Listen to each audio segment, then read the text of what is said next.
and welcome to I Soulify. My name is Dina Betty, and this is Colleen Gianna Tiempo. And we are so happy to be with Krista Gawronski, who is going to share her story of heartistry and her amazing friend, Heather Hansen.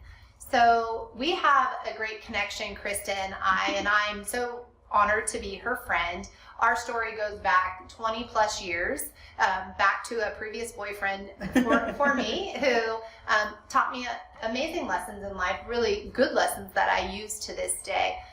Do you want to share your memory of our back in the day hoopla? Back in the day. So Dina and I, we had an immediate connection because you're fun and fearless, and we were at that time in our lives where we were enjoying the courtship, both boyfriends. We would go out on dates together, go dancing, shared a lot of New Year's Eves together. And it was so fun because she was my counterpart. Like, we matched each other's energy.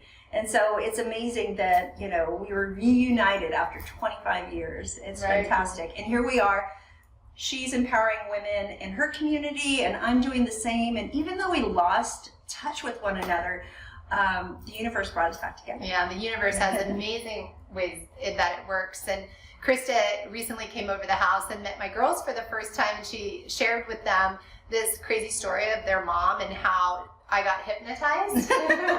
we went on a fun trip. I find that hard to believe. You're so powerful and headstrong, you got hypnotized? I don't believe it. It was hilarious because we were on our way to a show in Tahoe, and it was Pat Collins, the hypnotist, and we were in the car, and Dina says, you know, don't be surprised if I volunteer to be hypnotized.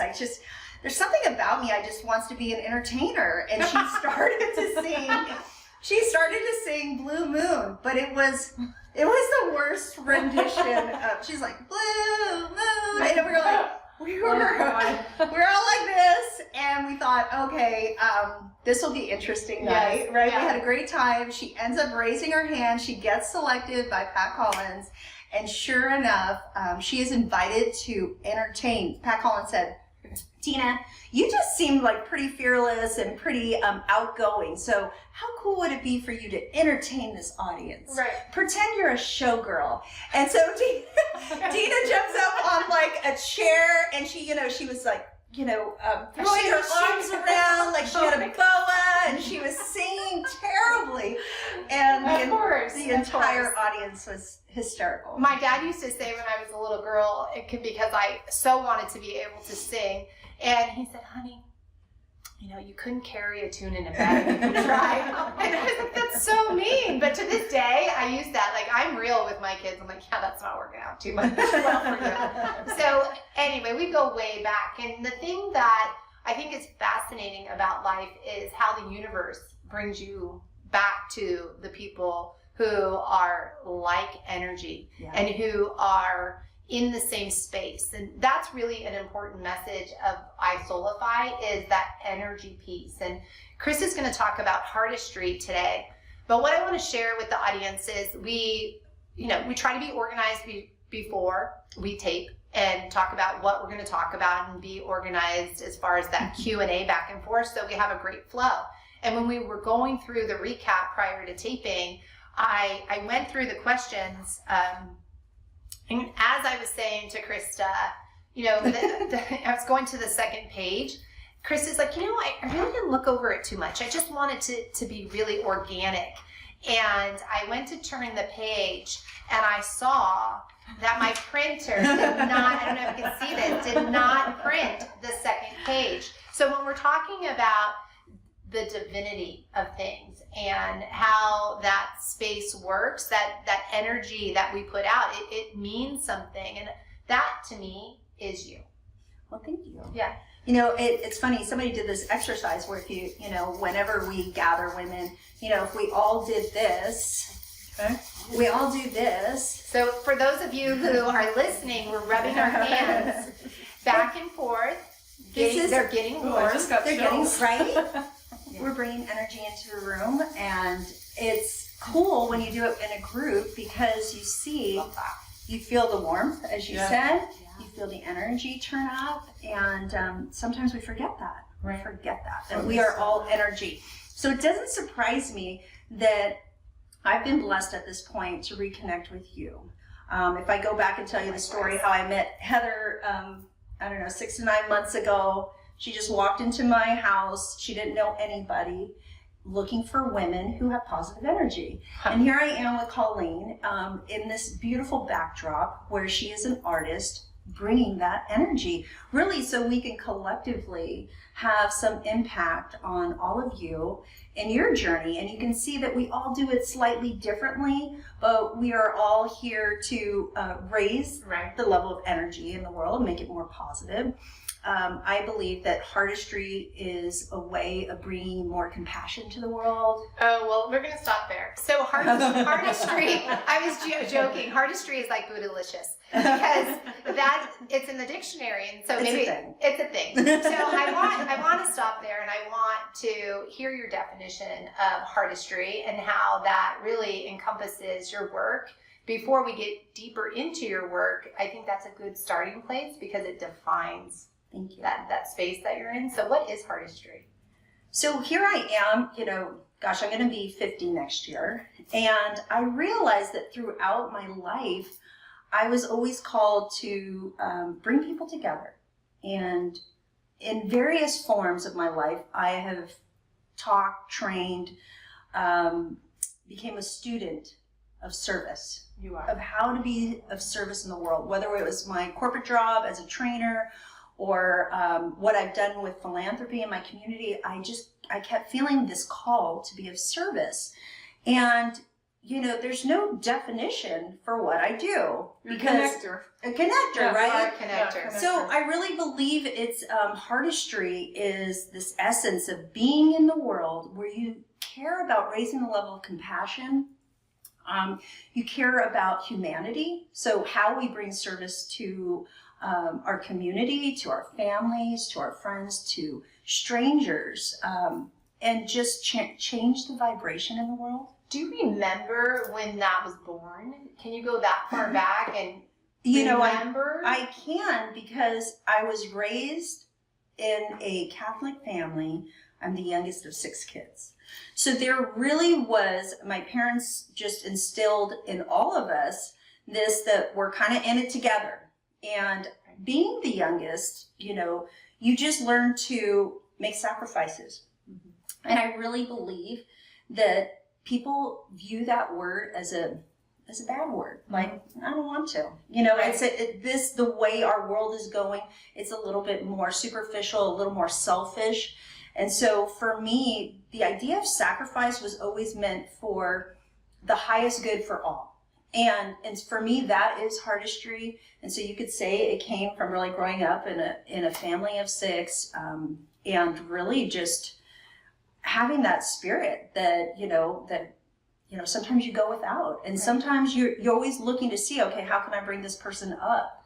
And, we had an interesting upbringing, and so we had to bring each other up often, and you have to share things, you share space. I was in a bedroom with, there's 3 girls in this room and 3 boys in that room, and we learned to share space and, give and take. Right. So it really... I want to talk about that give and take, because going back to how most people in our culture, very much, and this is specific, I think, to growing up and living in America and our culture, we're very capitalistic, very much, the more we have, the more power and status that we have. And what I found the older that I get is it really is through that giving that you get so much more richness back. And I feel like, again, that's Krista, that it started, yes, when you were younger and learning that the giving was a rich space. But then how did that grow into your adult life? My mom was a very good role model for that. Let me say that. And my sisters as well. I love my brothers, but but being around females really, that nurtured that part of myself. So much so that, I, was a little bit fearless out in the world. I love making friends and spending time with other girls. You're fearless. She's fearless. And, I think we all have it in us where we want to be of service. We want to find a way to make a difference. And it's just a matter of really listening to that piece.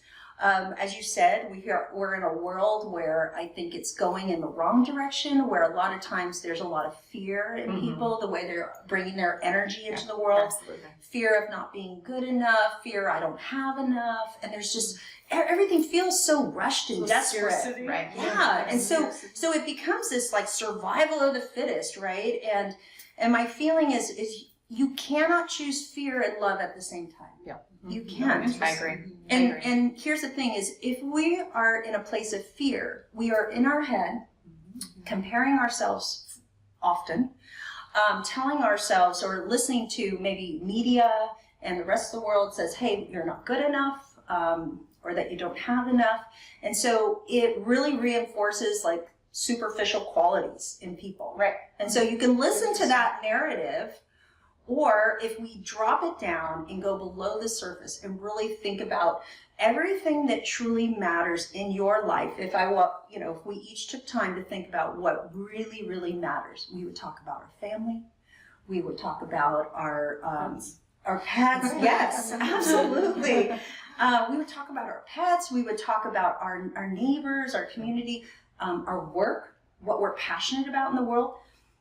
That has nothing to do with the superficial. It has to do with more tapping into that heart space and that real Artistry. Yeah. The artistry. Being authentic. So give us an example if you have someone in your life that's fearful and you have this information, how can you help that person navigate through this? So help them identify, well, you're fearful and you need to drop down, and like, how do you do that? How does that look? So like, this is your work and your calling, so how do you do that? And it's so interesting because the more I study spirituality, I started getting into mind, body, spirit studies. I took a lot of what I learned in leadership and then also working with the community. And so it's really started to broaden my perspective, okay, about heartistry and what does the contrast feel like when we're all rushed and like this in the world versus really, settled, anchored in community and really giving to one another. I mean, I really got to see what both feel like. Right. And I felt like the only way that I could really help people understand it is to allow them to experience it. Mm-hmm. So it was so interesting. I mean, I'm not sure if you want to dive into charity, but Absolutely. I was feeling it's a big part of who you are. Absolutely. Yeah, I was feeling so called to do something meaningful with my life. And, I worked for Safeway as a trainer, a corporate trainer, and I was talking about customer service. But really what my desire was that I wanted to be of service in the world. Mm-hmm. And what does that look like? I mean, for years I grew up with a father who said, you can't change the world, old school guy, huge heart, but, just a realist, you know? And I'm like, why not? Keep it real, Krista. I'm going to prove you wrong. Why not? Right. And so, if not me, then who? Right. And I started watching Oprah. I started seeking out spiritual books and really just started to play with these new ideas. And was that a voice inside of you?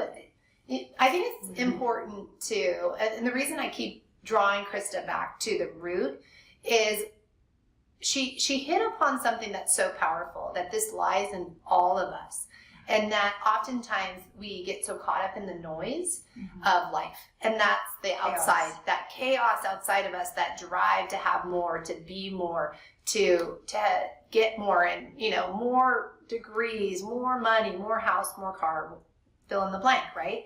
But when you quiet your mind, right? See, I'm hearing a lot from Krista that she felt, and that's, I just want to put a pin in that, like Colleen says, put a pin in that. So for our listeners and those who are watching, that's a key part of the equation, is it was already inside you.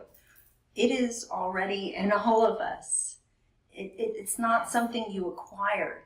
It's so interesting because I recently went to a retreat in Sedona, and it was called Awaken Your Magic, right? Is that where I got my paperclip? Well, one of my teachers. I'm going to talk about this in a little bit. Sunny Don Johnston. Put a pin in the paper. Put a pin in that. Sunny Don Johnston and Emmanuel daughter, and I was really excited because I did a mind-body spirit studies class. The certification with Sunny. So I love her style. Very down to earth. Very much. She could be sitting on the couch. Yeah, you said she's super real. Just super real. But, you know, it was interesting. Awaken Your Magic. I think that it was so interesting. I'm in a room of about 100 people, and so many people were waiting to hear the answer, right? They wanted a formula. Exactly. Please tell me the formula. Yeah. And really by the end, and it's something that we don't realize, it's already in us. Did you hear that? It is already in us. Right. And, you know, we just have to get quiet enough, as you said, to hear it. And it's so interesting because there is a voice that lives within all of us. And that's what, again, is this part of heartistry, is that we understand that we're part of the higher universe, working together, not only with one another here, you know, on this earth, but we're in collaboration with the higher universe. And when we get quiet and really drop it down and start to, you know, literally, you can put your hand over your heart and close your eyes and breathe and just ask to be of service. An entire, you will hear a new narrative, right? Because you start to realize that, wow, I already am special. I already am fantastic. I already have gifts. Now, how do I take what I'm good at and I love to do and share it with the world? And I want to put a pin in that, because what Krista just outlined was a takeaway. And it was powerful questions. She asked herself, how can I? What can I do? Not why is this happening to me? Why is this in the world? Why is our world so messed up and chaotic? You brought it inward and you said, how can I and what can I? And I do want to say that I didn't necessarily, I didn't have any spiritual discipline in my life. I just knew I wanted to be a good person. I grew up, you know, Catholic school girl, and, you know, and so that's a part of my life, my value system. But in general, I didn't have like a meditation practice. I didn't have any ritual around that. I will tell a quick story. My sister surprised my mom. I have two sisters, Sandy and Sylvia, and my mom, Gail.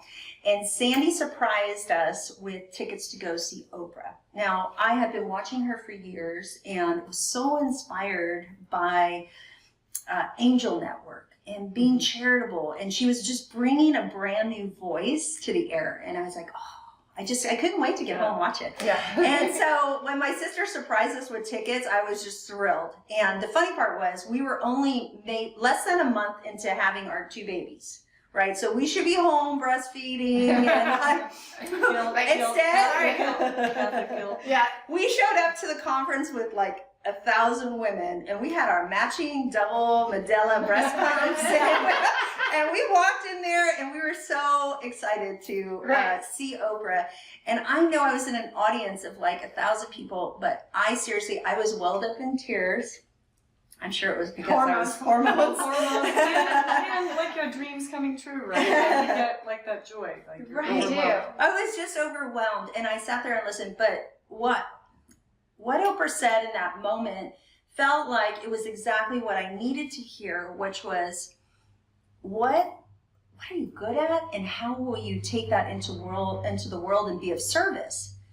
And if you're not sure, this was the big, you know, aha, if you're not sure, go home and pray about it. And go and invoke some support and guidance from the universe, and ask, how can I be of service? Use me. Use me. Okay, so let's tap into the audience through listening to this and watching. So you, as someone who's striving to better yourself, this is why you're here listening to our podcast and watching our show. Tell us the steps possibly then. So first step would be to get quiet. Maybe even do a worksheet of what gifts they think they have. Absolutely. Oh, they have the gift. What do you love to do? Like my son, for example, loves to be around old people. You know, so you could write, "Oh, I love." That's to be why he around likes to be around me. Yeah, me too. Oh my God, that's why he still wants to hang out with me. Yeah, Now you know. So Now I know. You would write a list of, like, where would that start? Write a list of your gifts? I have done this, so Okay. I've taken this to the high school. Okay. And we were talking about, well, what is charity? Right. What does it mean to be of service? Right. And what we were trying to do is dispel this myth that being of service required money, resources. Mm-hmm. And then we dropped it down and we said, but what else is charity? Well, it's spending time. It might be spending time with elderly, right? It might be that I love music. Heather loves music, right? And that Love me some music. that she shares her music in some way. Maybe it's a performance, right? And she could do Right. that. I was gonna say Blue Moon is one of my songs. That should have been me being hypnotized.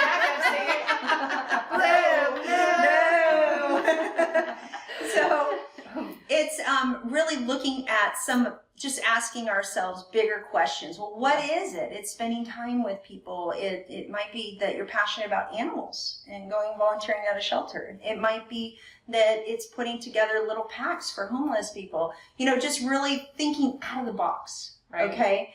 And so what do I love to do? And I do believe that falls into one more question.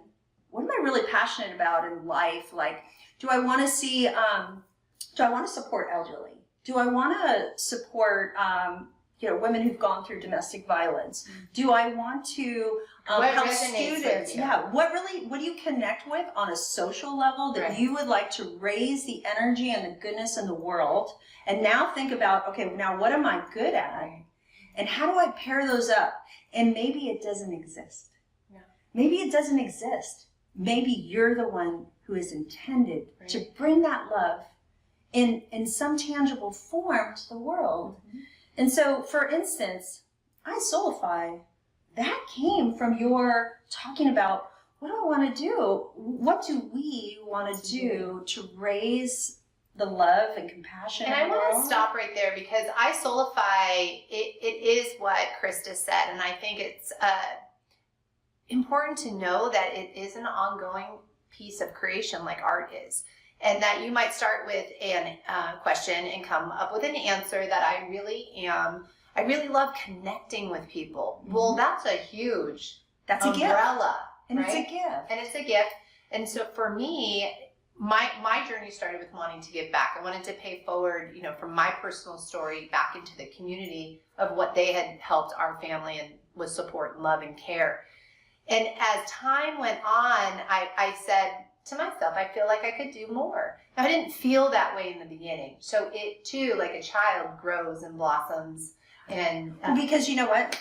You put some energy around some it. energy around Some it. You energy get around more and that. more energy the And more you know give what? out, right? Yeah. The more you get back. And as soon as you start to accept that, yes, this is what I want, then the universe says, oh, you haven't met Colleen yet. Right? I have a story later I'll share about that. So it's so really, it is magical. And so It again, is magical. and I'll be honest with you, I used to get pissed off at words like that. I'm like, magical, I can see that. I can see because magic seems like instant in my opinion. It seems like if it was magical, then it would happen right now.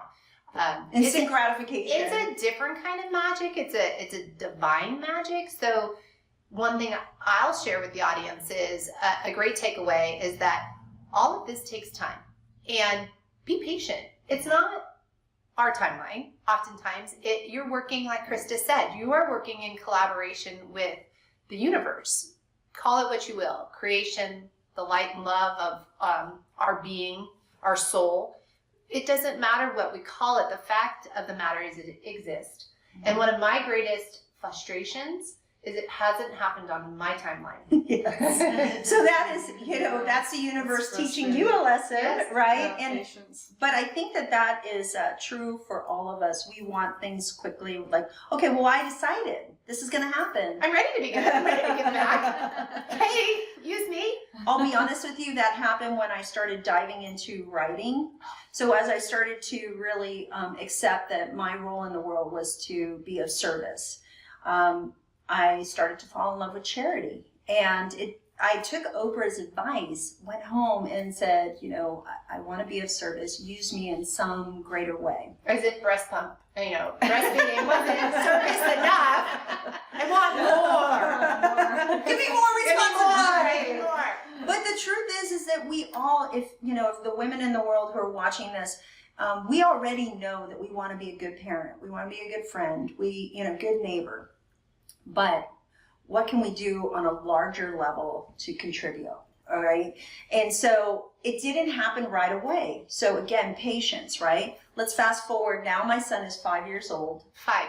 Okay. I want you to hear that. Oprah's off the, that was 5 years ago. No, that was 5 years earlier. And now I have this 5-year-old, and my community, my tribe, are my sons, all the moms, right? Because Colleen and I met each other. We meet in the courtyard. Yeah. We all Kindergarten talk. camp out. Yes, and we all share ideas, and that in itself is rich. And what happened was one of the moms, she had a 5-year-old and a newborn, and she was originally from England. She was an au pair for Daniel Steele. And so she came here. That's a good gig. That's a really she good came gig. here and fell in love with another Englishman. So it was really, wow, that was beautiful, their union. And now they have a 5-year-old and a newborn. And they went back to England to share the baby and baptize the baby with their family. And while they were there, the husband contracted a staph infection. And he said, go home. Her name was Carol. Carol, go home. I'll see you in a few days. And he never came. He never made it. And his staph infection went to another level. And she came home with those 2 boys. And it makes me want to cry, but she came home with those 2 boys. Now she has no job, no family, 2 boys, one of which is a newborn.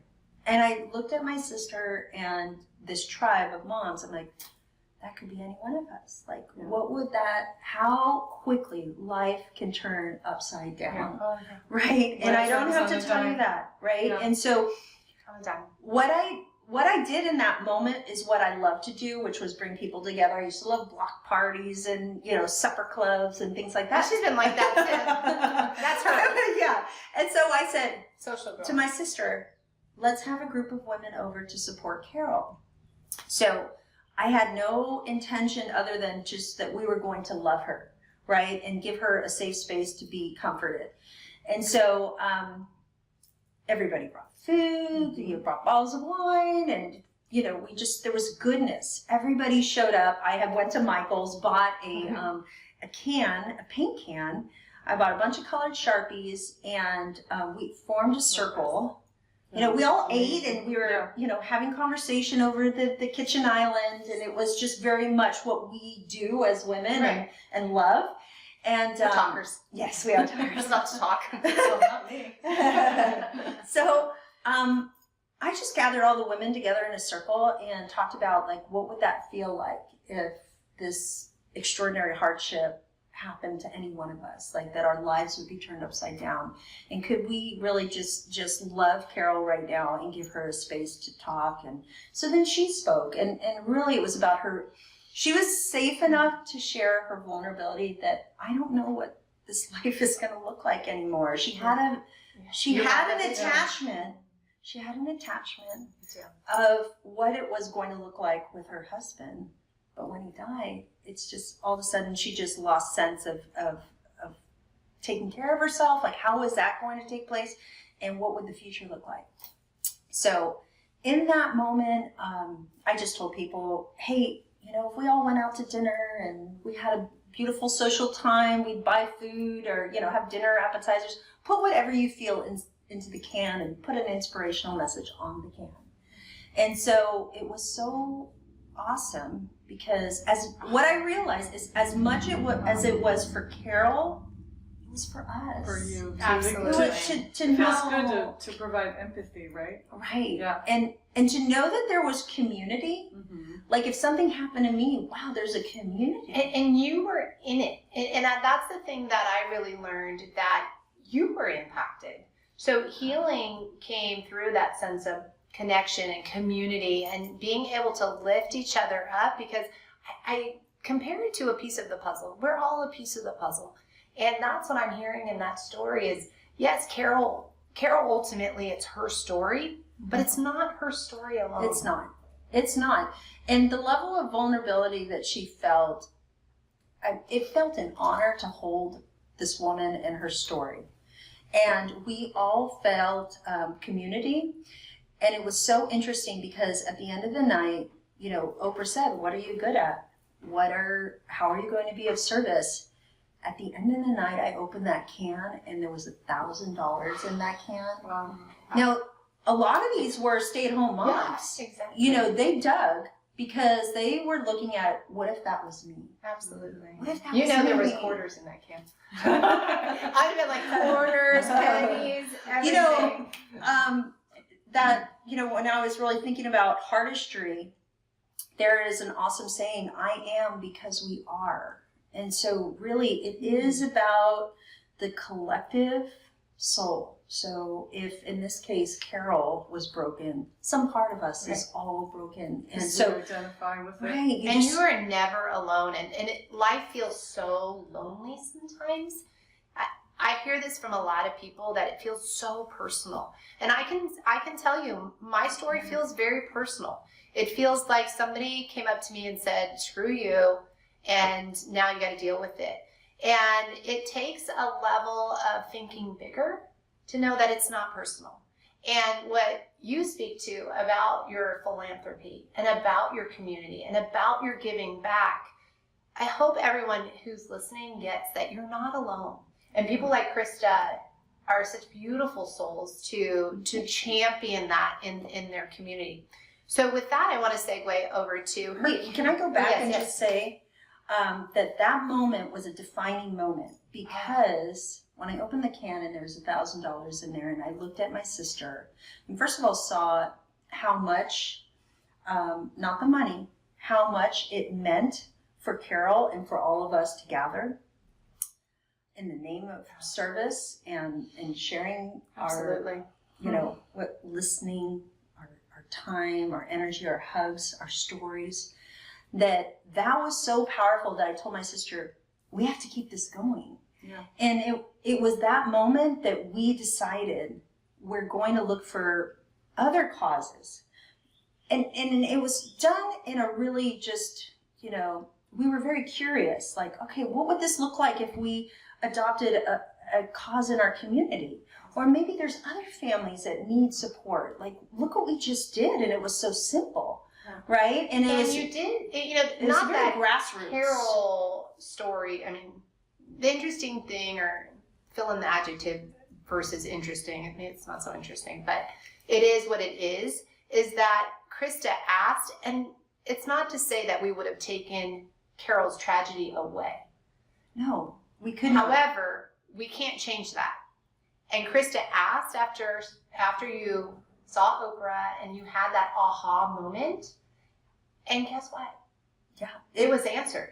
It was answered that night, and it was so interesting because the moment we decided, I looked at my sister and we decided we will keep it going.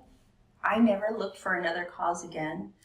30 women became 70 women, and then all of a sudden, this, I want to go, it was so grassroots. It was so beautiful the way it all unfolded that eventually it wasn't just women. And husbands started showing up. They're like, and we need some of this businesses stuff. started showing up. You know, the interesting thing about the husband piece, and Heather, I want in a little bit, we're going to share Heather's story, but the husband piece, what I found is when we raise our vibration, I have seen a change in my husband. I have seen that he is modeling. We were just talking about this. That he essentially is modeling a lot of how we communicate, how we interact. And he's grown as an individual. He used to be super quiet, and recently he's like talking, and I'm like, okay, well that's seriously modeling for me. But it was the context of what he was saying and the heart of what he was saying. Content. Yeah, and the heart. His content. That depth that I would say that he didn't go that deep before. That he was just very comfortable with it. It seemed very natural for him. I saw the change. So my point is that vibration, you also bringing up other people when you bring in, and just I think a note to that is just be aware that some people won't raise or won't be ready to raise it at that time. It doesn't mean that they won't in the future. And I've seen this time and time again in my life. However, when they're ready, their vibration will. So I'm going to bring this up because that's about hope.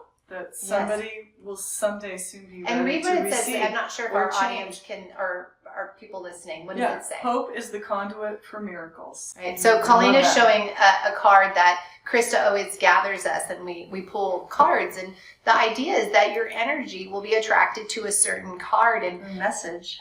or a message on the card, and that's been very serendipitous because I'm like, oh my gosh, so fitting. And hope is so important. When you know what's inside of you, I think the hope becomes to discover it. Because it's there. You can stop searching outside of yourself and really go deeper. And when you have that love and beauty that relationship you make with yourself, my gosh, Krista is an example of what you can do and the impact you can make with the world around you. And these are we have to have the Kristas in the communities because But to me, it doesn't feel like a Krista. Giving ourselves permission to think big that way. Because the reality is that not all of us can write $1,000 check for charity, right? That would be lovely if we could. But every single one of us has a heart and a capacity for compassion and love. Right. And so, here's the interesting part, is you can never run out. And in fact, the more you give, the more you get. Right. Right. And so here's what was powerful. so amazing is as this group was growing and it started to take on a life of its own, we started having huge community causes. So not just for families with extraordinary hardship, but we started addressing social topics like homelessness and domestic violence and mentoring youth. We no longer fit in my living room. Right. Because it's so bountiful. I want to be conscious of our time, and we're going to be able to put you in contact with Krista, and we'll fill you in on the end of this video and podcast of how you can get more information. But I do want to talk about Krista's writing, and I want to talk about how Heather was drawn to Krista. And when we feel that energy draw us in a certain direction, the impact it can make if we listen to it. So share with us about your writing, because she does have 2 books. The first one is Soul Purpose. The second one is Be Good. Yeah. So inspired to write, and always have been a great writer, by the way, very humorous. I go back to the days of Sally Slammer. And I used to do a really offbeat cartoon character called Sally Slammer, and it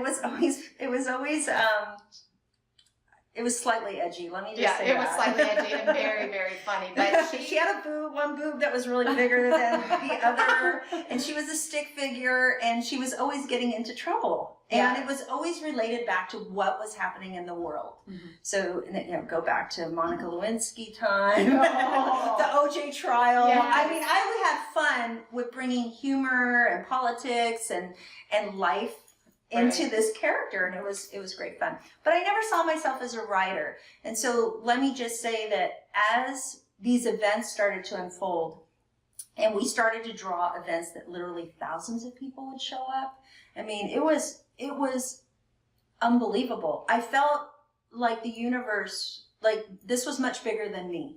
Like the universe maybe was working through me, like I would be the leader. Seems like you felt maybe like a conduit?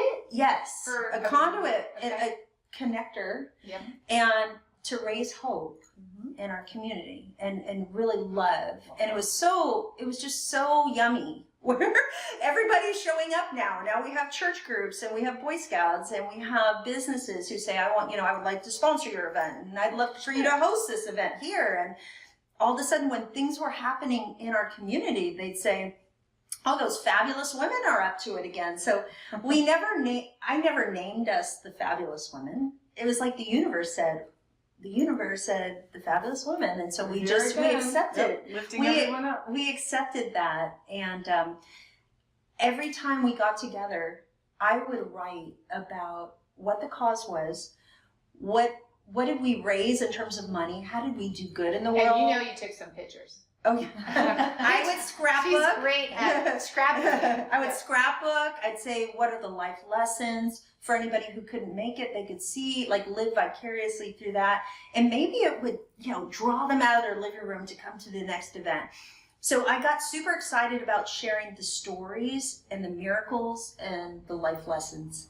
And then I realized once our group started to grow and it was becoming, thousands of people, like, wow, these aren't just my life lessons. This is meant to be shared. Mm-hmm. And so that's where I started to write about soul purpose, because I felt like I found my soul purpose. Mm-hmm. And, but what I realize is now, as I've kind of grown in my spirituality, is I realize that everybody already has a soul purpose. It isn't something that you go find or you acquire. It's a matter of taking an inventory and really just inviting it into your life, like, okay, how can I be of service? How can I... So then would you say it's something that we experience that's already inside of us?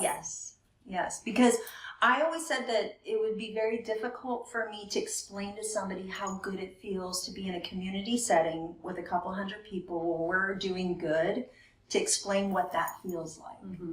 That it is something that we go and we take it in and we feel it, and it's priceless. It really is. It's invaluable. It's invaluable. It's invaluable. Did you feel called to write then, since you didn't think you wouldn't have defined yourself in the past as an author? Was that born also, or experienced? How do you explain that to the audience? I feel like that was a bit of an awakening as I accepted that this is a part of my identity, to be charitable, to be compassionate. But did Spirit say, you got to write a book? Yes, because I'm like, well, what I did was, I was like, am I just writing this for me? Or is this meant to be shared on a larger scale? So you asked that question? I was asking myself that question because people enjoyed reading them, okay? And, maybe at the early stages, we didn't have the big Facebook shares and things like that. I would copy and paste each person's email back in the day and send it out. And I would always get very loving messages like, thank you so much. I couldn't attend that one, but I really wanted to. Can I help? Or, can I come to the next one? Like it was stirring some love in people. And so I was starting to see that my words were having impact just by sharing the experience and the stories. Right. And so you're inspiring those people who couldn't even come.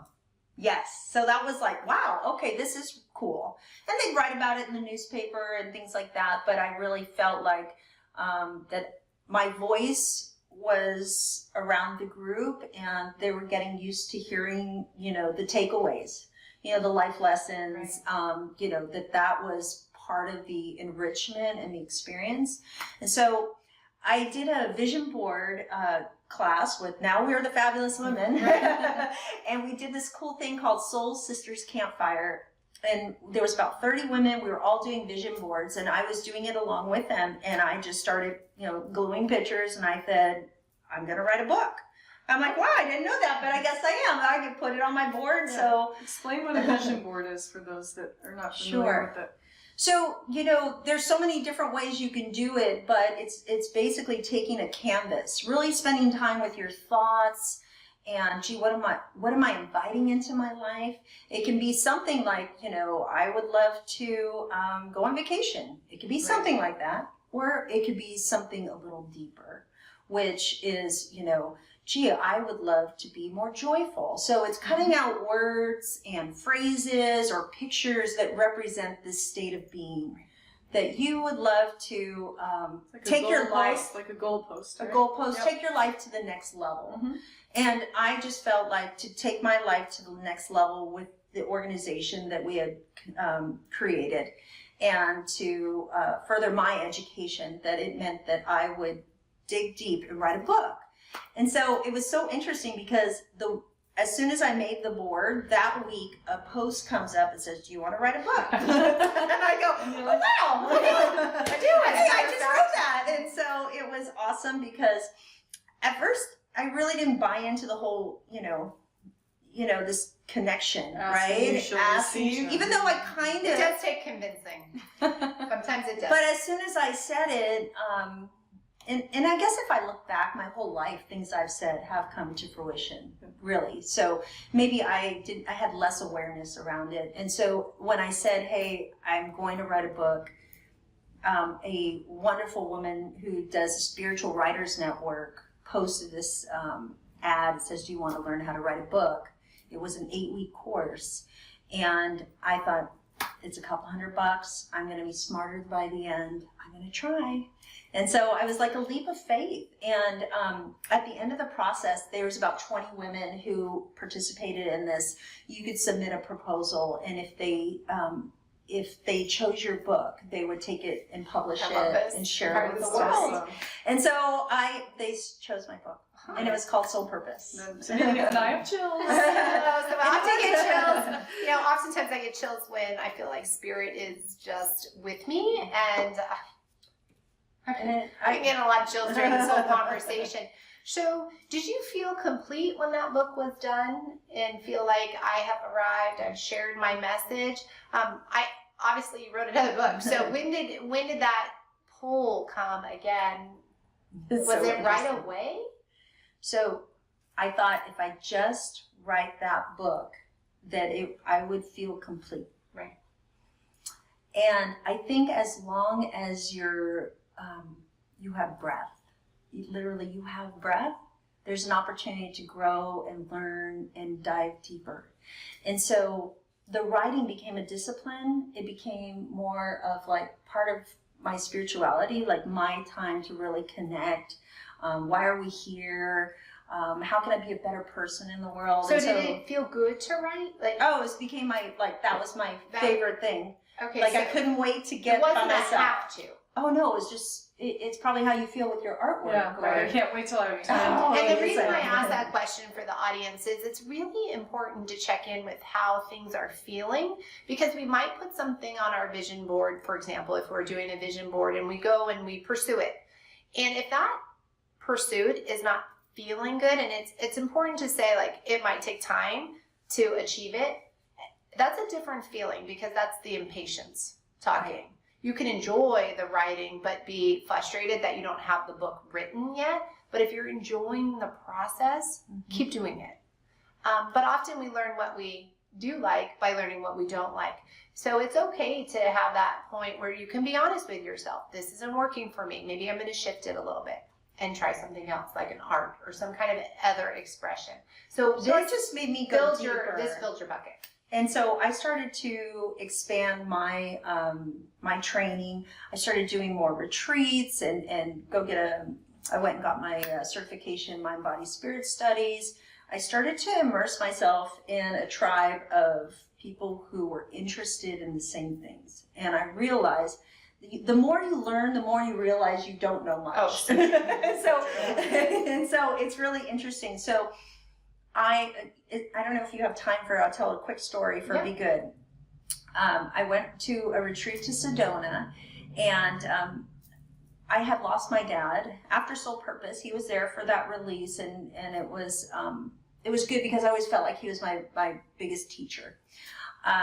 He was the guy who would show up to every event for Fabulous Women before it was a thing for men to show And I know up. Krista's And dad he'd sit there in the room and super masculine man and very, a lot of machismo, Yes, he loves old school, and so I love that he would come. He would. He loved it, and I think he was that person, but he was more gruff and more, manly. And so somehow coming to my events with my sister and this group gave him permission to really talk to people about, his heart and his, his intention and share a more compassionate side of himself. But for years prior to that, he always said, don't follow the crowd, be a leader, like he really instilled that in me. And so I always felt like he was my biggest teacher in my life. And so when he passed away and I went to Sedona and I was really feeling so much like I wanted to feel his energy, and I felt the calling for a next book, I went there with those two intentions. I want to start to book 2, and I want to feel my dad. And we went to the stupa, which is in Peace Park, and it is it's one of the most spiritual places. It's like it's called the Buddhist stupa, and it's a religious Tibetan building, and it's surrounded right in the heart of Sedona. And so I went up there with the group, and they told us, hey, hold an intention close to your heart, and then you walk the stupa quietly 3 times. And so, again, those 2 things were on my mind. Yeah. I start to walk the first time, and I'm like nothing, and I'm like feeling impatient. Come on, something's supposed to happen. Come on, Buddha. Come on, Stupa. And it was just one of those feelings, like I wanted it to be like dramatic, right? And it wasn't. The Shooting lightning bolt star, comes down. lightning bolt. It wasn't. And so I walked the second time. Now I'm starting to feel a little teary-eyed. And by the 3rd time, you stop in front of the altar and you say thank you. And I had just tears pouring down, but I didn't know what any of it meant. And so we go back to the retreat place, and this writers group, the coaches at that time, they said, hey, give yourself quiet time to really just be with what happened. What just happened? And so that night, I wrote the opening chapter for my my next book. And it was all Were you around. in a meditative state? Like, did you just feel drawn? I slept. I gotta write. No, I slept, and I woke up, and I had this memory of my dad. So here I am trying to connect with my dad and find the first chapter. And here's what it was. I'm 10 years old, and I'm sitting on my parents' bed. And I might have asked you this before, but do you remember Highlights magazine? Yes. We all love it. It's That's like my favorite. All the art activities. Yes, and so there was always like this great find the hidden picture and the maze, and there was always a big maze in there. So I'm sitting on my parents' bed. My dad's reading the sports paper. My mom's clipping magazine recipes, and we're sitting in the room. And I started to sigh, and my dad said, "What's the matter?" And I said, "Well, I'm having trouble getting through the maze." And then he goes, "Well, where did you start?" Because he's very matter of fact. Where did you start? And I'm 10 years old, so I said, I started at the starting line. And so he goes, "Don't you know that every great leader has he said the balls." It's okay. When I retell the story, I say the courage, okay? But my dad was who he was. Yeah. "Don't you know that every great leader has the balls to start backwards?" And I was like, "Oh, okay." And so I didn't understand it at 10, but I understood it that night in Sedona when I'm writing. Wow. And I realized that my book is going to start backwards. Because... Is this Be Good? Yes. Okay. Yeah, so the second book is called Be Good. So now you know when you get Be Good, why it starts at Chapter 16. And why is it 16? All good things happen on the 16th. It's Krista's favorite number. So, and the idea behind it, because it just, everything is full circle in life, like whether we realize it or not. If you think about like when Dorothy and the Wizard of Oz, how she went far, far away, right? And she meets those characters on the road, the Scarecrow and the Lion and the Tin Man, trying to find, knowledge and courage and love, right? That's like our path, right? It really is.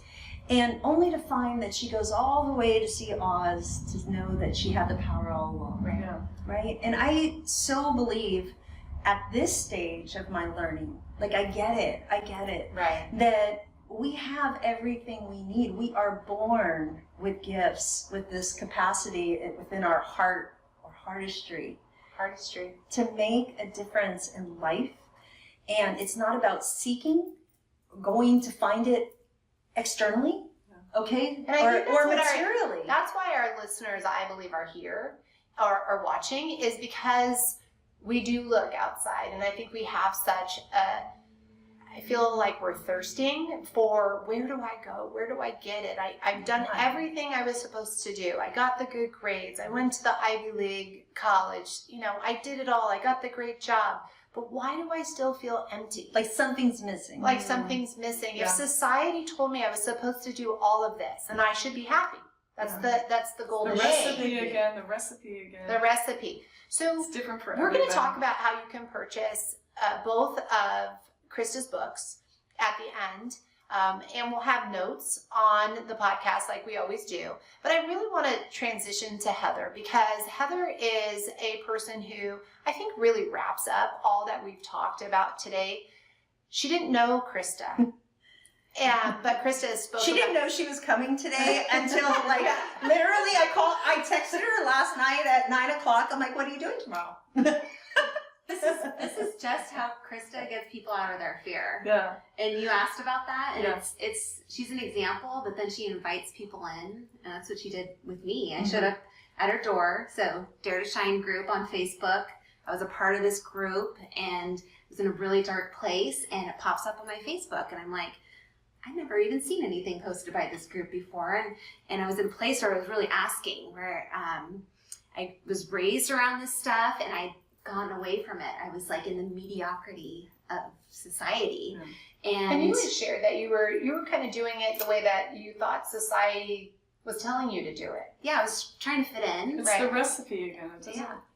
It's not for everybody, right? Yeah. Right. And it was so different from how I was raised, because my mom, total hippie. Love that. She had to like overcome a lot from her childhood, and was just all about personal growth. She led women's groups. I was the one passing out tissues to all the women, laying on the ground, doing this breath work, and I was raised around it. But there was always like people in our family, for instance, would say, "Oh, your mom's, she's so airy-fairy. She's out of touch with reality," and so Which made you doubt it. Which made me Right, doubt it, exactly. and it made me feel like I didn't fit in, because it was kind of rare, and Absolutely. here I am. But yet she I was the have all these- pioneer, right? Yeah, and I have all these tools, but in an effort to try and fit in, I wasn't using them. And in this dark place, I started meditating right before I showed up to Dare to Shine. Can I tell people what Dare to Shine? Yes, Just- absolutely. And so, as Fabulous Women became a nonprofit, was growing, and we're doing these wonderful philanthropic events, my thirst for just growing and connecting and this whole spiritual side of myself was taking off. And so, in addition to loving charity, I wanted to have a group that could get together on a more regular basis. So I don't have to go all the way to Sedona to have this, this spiritual Gotcha. interaction. It's That very makes much sense. like I Soulify, just creating a safe environment for women, and a few men have been showing up, to get together and have these really soulful topics about how do we live our best lives, how do we continue to grow How do and you dare nourish to shine. and support each other. And Dare to Shine is that I know that I have something for you to teach me, and vice versa. And so as long as we create the space that you might come and teach me something, and so we take turns. And so we've had an amazing time.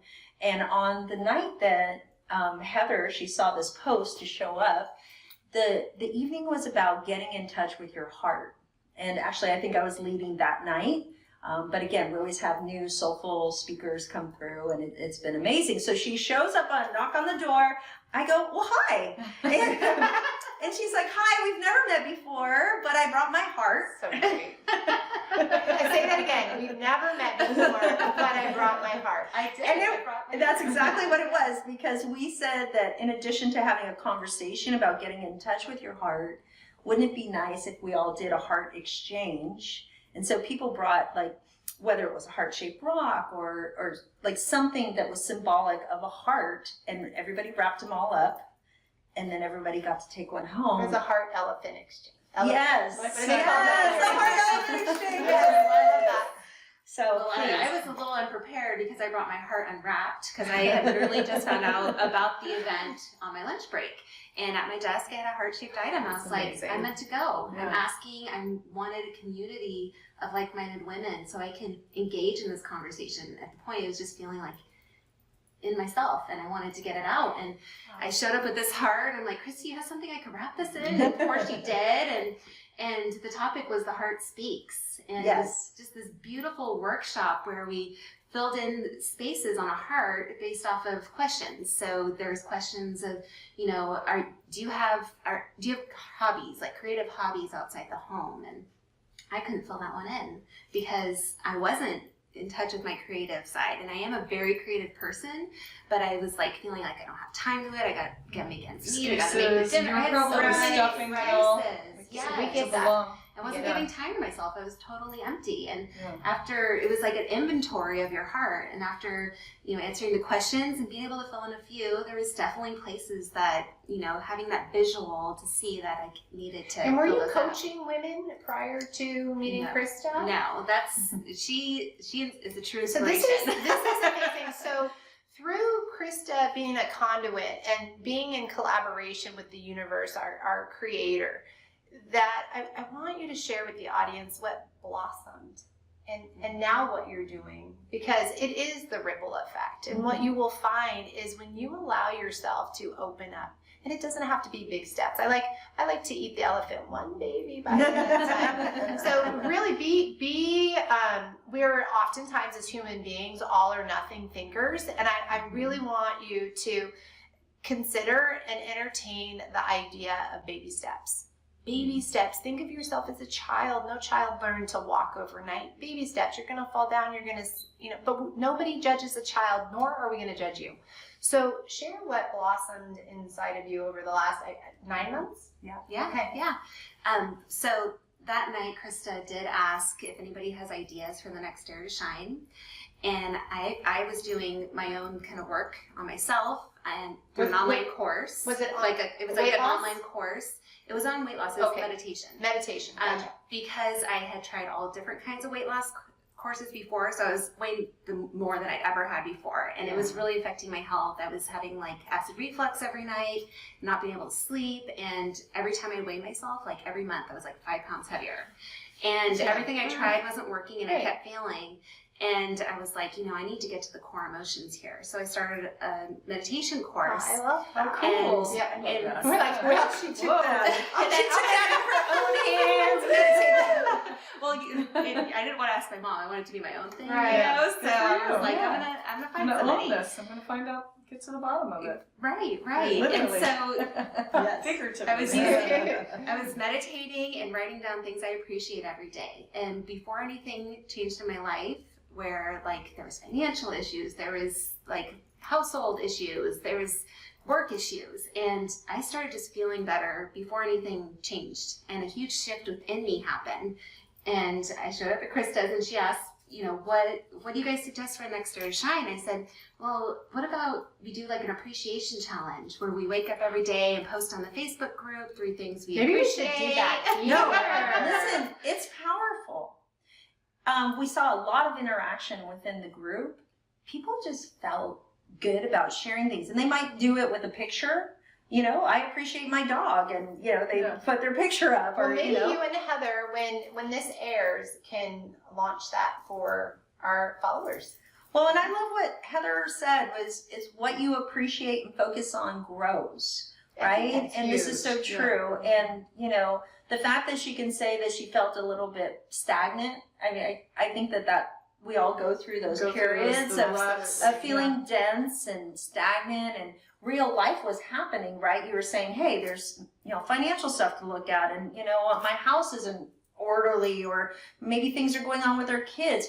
We get distracted and pulled in different places, and it takes some of our energy away. But if we can ground ourselves in some gratitude, then it's like, oh my goodness, okay, yes, all that's going on, and also understand that everything is temporary and shifting at all times. Yes.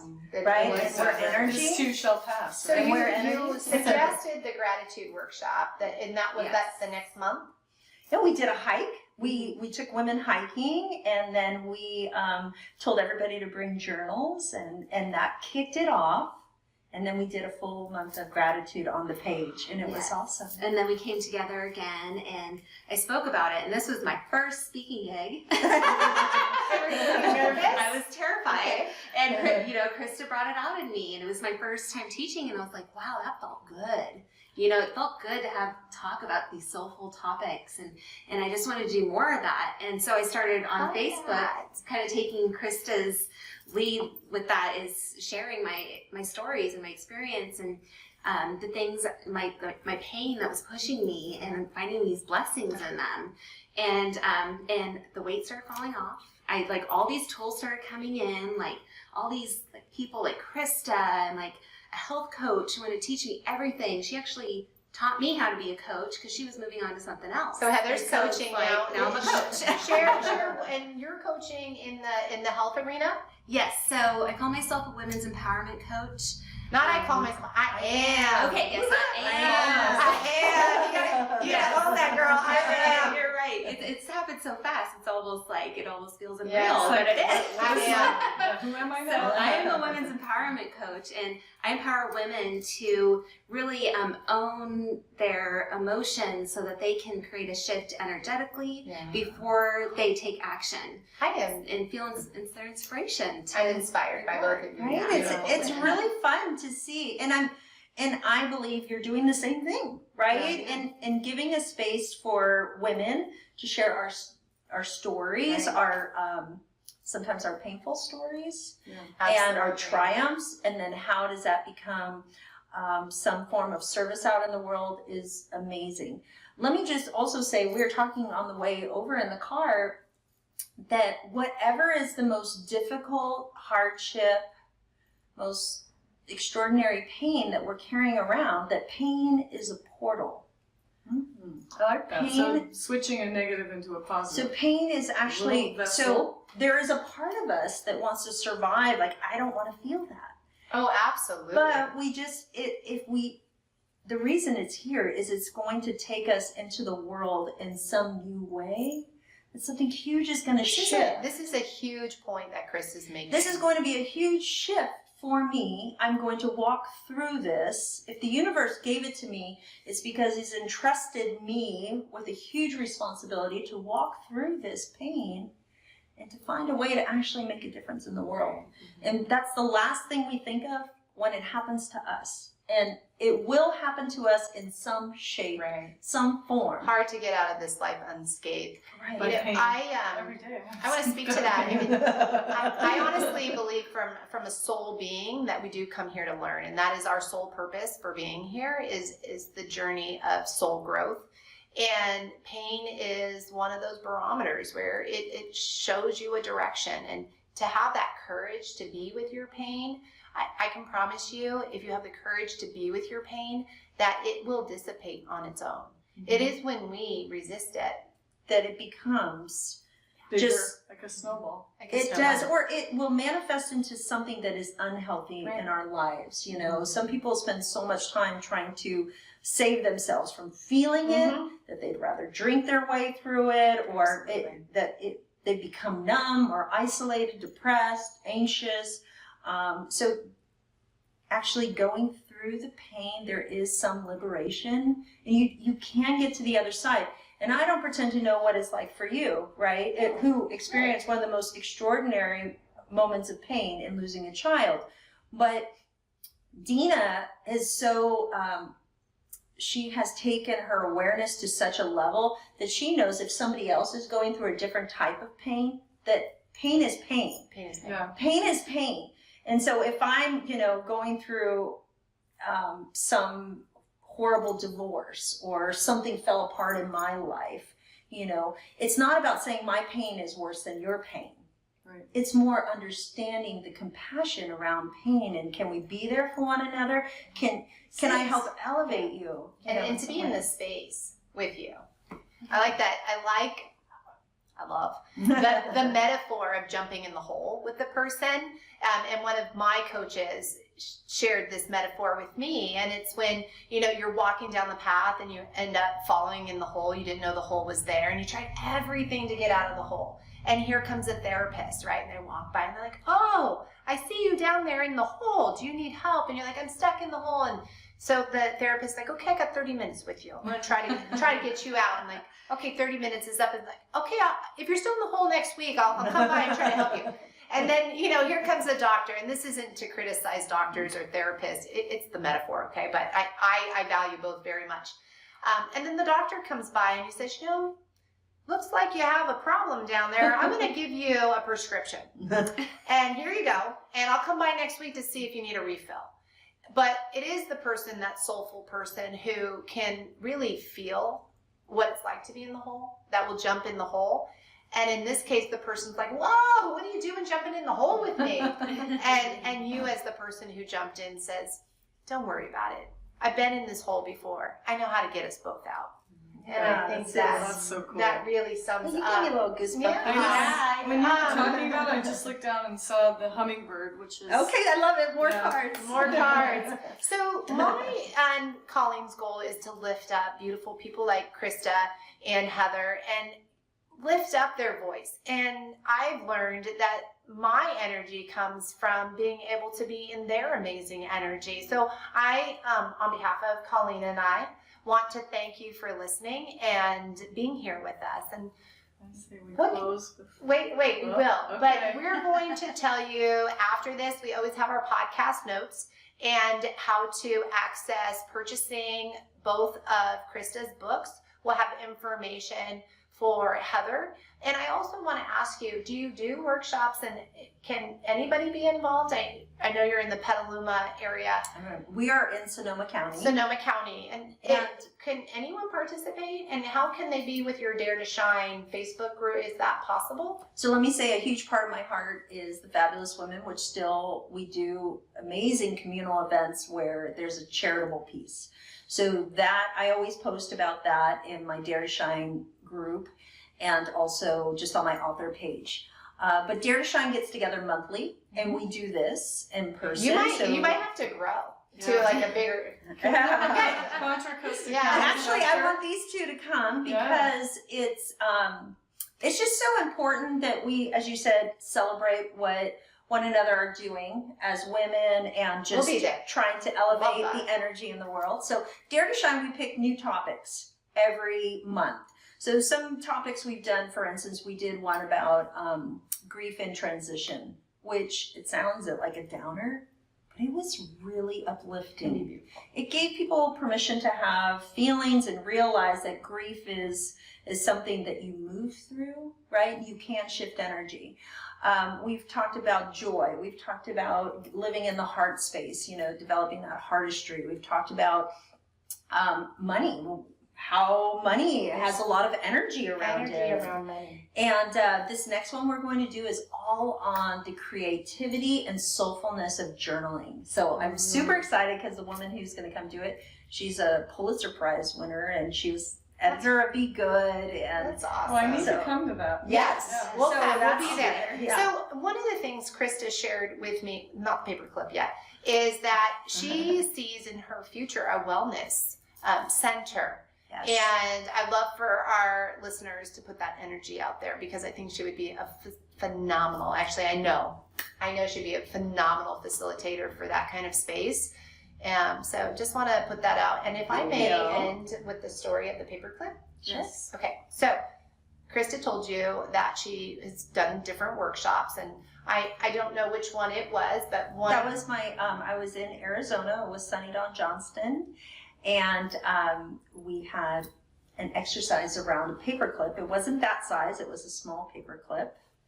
And I like the big one. Yeah, so, Yeah. so the whole exercise, just to sum it up and very simply, was about attachment. yes. And that we never get more attached to something more than we would a paperclip, which sounds easier said than done. And also attached to an outcome.